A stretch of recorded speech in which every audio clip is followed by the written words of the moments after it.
Le professeur Rodolfo Felices Luna est un spécialiste de l'exégèse biblique à la faculté de théologie et d'études religieuses.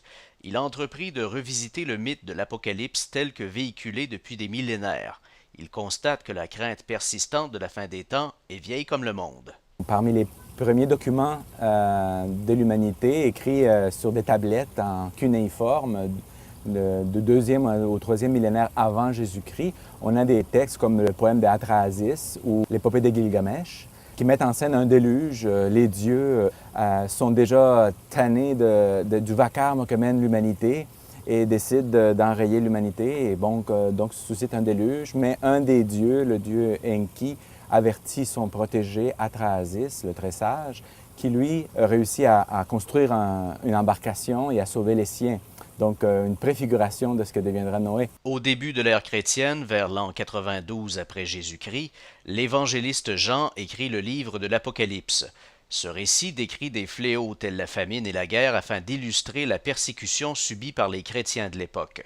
Le texte se veut alors un message d'espoir. Cela décrit la souffrance notamment des chrétiens persécutés et l'espérance d'une fin d'un monde, la fin du monde de l'oppression, la fin du monde de l'opulence et de l'orgueil impérial.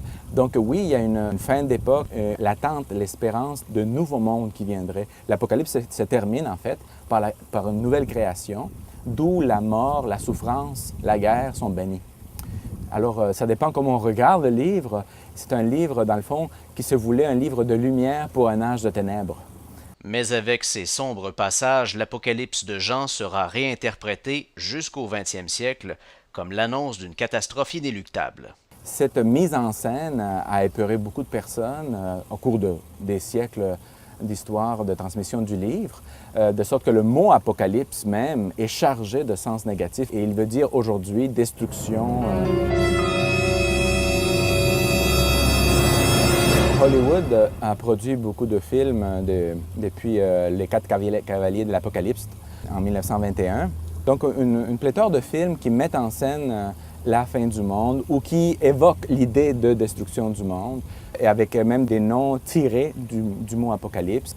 Dernièrement, le film de Mel Gibson, Apocalypto. On a, bien sûr, on se souvient de Apocalypse Now, puis Apocalypse 2024. On a, dans le fond, reconstruit un mythe moderne qui est différent du mythe ancien.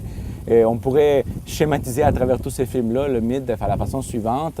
C'est comme si la fin était écrite déjà ou vue déjà depuis longtemps par une œuvre visionnaire et qu'elle est inéluctable, donc soit par des forces naturelles ou des forces surnaturelles, on ne peut pas y échapper.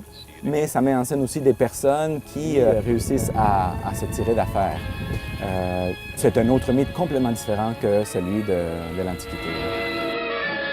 Quant à une prétendue prédiction Maya qui fixerait la fin du monde à décembre 2012, le professeur Felices Luna déboulonne cette croyance. Il n'existe pas de prophétie Maya comme telle prévoyant la fin du monde en 2012. Ce qui est gravé dans la pierre, dans les stèles Maya, c'est en fait un calendrier.